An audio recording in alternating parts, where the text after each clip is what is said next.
आज पुन्हा अक्षयने डबा मिटून ठेवला होता. पहिलाच घास खाल्ल्यावर भाजीत मीठच नव्हतं. आजचा सलग दुसरा दिवस होता अक्षयचा.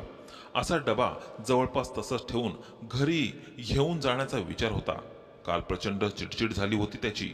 साला ज्या पोटासाठी कमवतो ते जर भरणार नसेल आणि तेही कोणाच्या गलथानपणामुळे तर काय अर्थ आहे याला, असा विचार करून तो चिडला होता. पण कामाच्या गडबडीनंतर तो विचार मागे पडला. काल कोणा एका क्लायंट बरोबर पार्टी होती, त्यामुळे तो रात्री घरी उशिरा पोचला. तेव्हा अंजली आणि मुलं झोपली होती. सकाळी उठल्यावर पुन्हा ऑफिसला निघण्याची धावपळ. या सगळ्यात त्या आळणी भाजीबद्दल विचारायचं राहूनच गेलं होतं. कालचा डबा आपण पिशवीत भरून ब्रिजवर बसलेल्या एका भिकाऱ्याला दिला होता. त्यामुळे अंजलीला कळलंच नसावं की आपण दुपारी जेवलो नाही. आज सगळा डबा तसाच परत घेऊन जाऊया, मग बोलू तिला, असा काही विचार पक्का झाला होता. अक्षयचा उरला दिवस पुन्हा टेबलावरचं काम आणि घड्याळाचे काटे यांची सांगड बसवण्यात गेला. रात्री घरी पोचल्यावर मुलं अभ्यास करत होती आणि अंजली स्वयंपाक करत होती. अक्षयने टिफिन बॉक्स ओट्यावर ठेवला, वाट बघत की कधी अंजली आपल्याला विचारेल आणि मी कधी तिला सुनावतोय. पण याच्या विरुद्ध अंजलीने डब्यातील सगळं कचऱ्याच्या पिशवीत टाकून देऊन डबे घासायला टाकले. एका शब्दानेही अक्षयला काही न विचारता ती पुन्हा तिच्या कामात व्यस्त झाली. काय माज आला हिला. अख्खा डबा परत आणलाय नवऱ्याने हे कळून सुद्धा एका शब्दाने काही विचारले नाही. झाले, असू देत, आमच्यातले संवाद कमी, पण एवढा अभोला यावा. लग्नाच्या 12व्या वर्षीच काही फिकरच नसावी नवऱ्याची. धिस इज टू मच, विचारांनी शिर तडतडू लागली. अक्षयचा मोठा मुलगा तेवढ्यात निरोप घेऊन आला. पानं वाढलीत. आई विचारते, हॉलमध्ये बसणार की बेडरूममध्ये. अक्षयने हॉलमध्ये ताट मागवलं. मग दोन्ही मुलंही त्यांच्यासोबत हॉलमध्ये बसली. अंजली न जेवताच बेडरूममध्ये जाऊन झोपली. कळूनही अक्षयला तिची चौकशी करावीशी वाटली नाही. ना थेट ना मुलांकडे. काय पण दळभद्री आयुष्य आहे सालं. इन मिन 3 खोल्यातून 4 जण राहतोय. त्यातले 2 तर वयाने 10 वर्षातले, 2 मोठे पण फक्त वयाने समजूतदार. या विचारात जेवण आटोपलं अक्षयचं.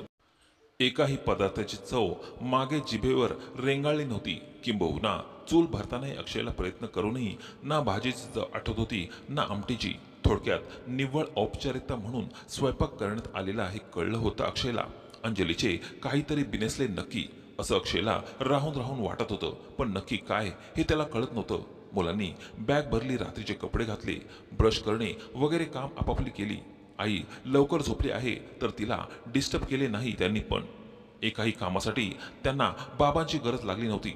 अक्षयने स्वतःचं आवरलं आणि तो पलंगावर आडवा झाला. अंजलीने तो आल्याचं कळून नेहमीप्रमाणे कूस बदलली. पाठ करून झोपली ती अक्षयकडे. हे एकमेकांकडे पाठ करून झोपण्याची फेज अंमळ लवकरच आली होती दोघांच्या आयुष्यात. अक्षयने पाठमोरे अंजलीकडे तोंड केले. ते पाठमोरी आहे तिला कसं कळणार की आपण तिच्याकडे तोंड करून झोपलोय. तिच्या पाठमोऱ्या चढ उतारांकडे बघत झोपायच्या अंथरुणावरही इगो अगदी टक्क डोळ्यांनी जागा होता. तेवढ्यात अक्षयचा हात अंजलीने घेतलेल्या उशीवर पडला आणि तो चपापला. त्या अंधारात पुन्हा पुन्हा चाचून पाहिले. उशीचा अबरा भिजला होता बऱ्यापैकी. आपण यायच्या आधी इथं तोंड करून झोपलेली अंजली व्यवस्थित रडली होती. म्हणजे काय नेमकं चालले आहे मनात तिच्या? कसली चलबिचल चालू आहे? काय लपवते आपल्यापासून ती? नेमकं काय सहन करावं लागते तिला एकट्यानेच? असंख्य प्रश्नांनी थैमान घातला होता मनात अक्षयच्या. गेले 2 दिवस उपाशी राहावं लागल्याचा राग कुठल्या कुठे पळून गेला होता. आता त्या अंधारातही ठळकपणे दिसत होतं त्याला काळजी अंजलीबद्दल वाटणारी. तो उठला. मोबाईलच्या उजेडात त्याने चाहूल घेतली मुलांची. ती झोपली होती गाढ खाली घातलेल्या गाद्यांवर. अशी मुलं झोपण्याची वाट बघत ती. झोपण्याची खात्री करून घेण्यालाही कितीतरी महिने उलटून गेल्याने एक खिन्न विचार तेवढ्यात डोकावून गेला त्याच्या मनातून. कसलासा ठाम विचार करत अक्षय उठला आणि अंजलीच्या खांद्याला हलवत त्याने तिला दबक्या आवाजात बाहेर यायला सांगितले. हॉलमध्ये येऊन अक्षयने दिवा लावला आणि ही आलीच पाठोपाठ. तिचे डोळे रडून सुजल्यासारखे वाटत होते. तिचं अक्षयला खूप वाईट वाटलं. तिच्याकडे बघून विचार आला त्याच्या डोक्यात की एका छताखाली राहूनही आपण साधं बघतही नाही एकमेकांकडे. मनापासून त्याला त्याच्यानी त्याच्या आईमधला एक संवाद आठवला. जेव्हा एके दिवशी त्याने आईला विचारलं होतं की बाबांच्या गोळ्यांचे शेड्यूल तू इतकं व्यवस्थित कसं काय सांभाळू शकतेस? आई म्हणाली होती, रोज रात्री मी 10 मिनिटे तरी निदान तुझ्या झोपलेल्या बाबांच्या चेहऱ्याकडे मन लावून बघते. तो रात्रीचा फळा असल्यासारखा खरा चेहरा असतो. एकदा का दिवस उजळला की मनातून झालेली अनेक अनेक विचारांची दाटी चेहऱ्यावर उमटते. आपण लांब जातो त्या चेहऱ्यापासून, ते त्यावर उमटलेल्या भावना ओढून, पण तो चेहरा रात्री आपल्याला खेचून घेतो त्याच्याकडे. आणि मग खरंच मनापासून वाटतं की या चेहऱ्याची प्रत्येक रेष आपल्याला जपायची आहे. येतं मग बळ आपोआप त्या चेहऱ्यावरच्या शरीरासाठी जगण्याचं. पण आई, हे असं एकतर्फी कसं असून चालतं? विचार नाही येत की कधी समोरच्याच्या पडलेलीच नाही तर आपण तरी काय एवढं तडफडावं? अक्षयने विचारला होता तेव्हा आई म्हणाली होती, कोणी सांगावं, झोपलेल्या माझ्याकडे टक लावून बघण्याची तुझ्या बाबाची 10 मिनिटं मध्यरात्री घेत असतील. आणि कदाचित त्यांची पद्धत अजून वेगळी असू शकते की मला तुझ्या आईला स्वतःच्या मनातून तेवढं ठेवण्याची. आपण मुळात समोरच्याचा विचार करावाच का? आपण आपल्याशी प्रामाणिक राहावं बस. 50 वर्षाचा संसार एकमेकाची तर नाहीच, पण स्वतःची अप्रामाणिक राहून होत नाही रे बाळा. अख्खा प्रसंग अक्षयच्या डोळ्यासमोरून सरकला. तो पुढे झाला आणि गोंधळलेल्या अंजलीचं जवळ घेत आणि काही न बोलता त्याने तिला मिठीत घेतलं. तिचा बांध फुटला. अक्षयचा उजवा खांदा भिजू लागला. त्यानेही तो भिजू दिला व्यवस्थित. अक्षयच्या मिठीनेच अंजलीला त्याचा प्रश्न विचारला होता. त्यामुळे तिने काही थेट विचारण्याआधीच तिने सांगायला सुरुवात केली होती. 2 महिन्यांपूर्वी तो आयुष्यात आला. माझ्या अचानक फेसबुक फ्रेंड रिक्वेस्ट कोणा अनोळखी व्यक्तीची. मी कशी काय स्वीकारावी कोण जाणे. पण नंतर एकमेकांच्या पोस्टला लाईक कमेंट्स देण्याची झालेली सुरुवात कधी मेसेजवर चौकशी करण्यापर्यंत आली कळलंच नाही. मग व्हॉट्सअप नंबर शेअर झाले. तिथे गप्पा चालू झाल्या. त्याचा बोलका स्वभाव, गमतीशीर बोलणं, काळजीचा सूर, आमचे बरेच कॉमन छंद खूप खूप आवडत होतं मला. असंच 2 महिने ते चालू होतं सगळं. आणि 4 दिवसांपूर्वी त्याचा मेसेज आला मला की मी मुंबईत आहे, आठवडाभराकरता भेटशील का? सोडावा लागलेल्या मुलीसारखी मी हरळून गेले होते. काय बोलूया काय नको याची उजळणी करत होते त्याच्यासाठी. त्याला आवडतात म्हणून गुलाबजाम केले होते मी आणि गेले भेटायला त्याला. तो उतरलेल्या हॉटेलच्या रूमवर. खूप आनंद झाला मला त्याला पहिल्यांदा बघून.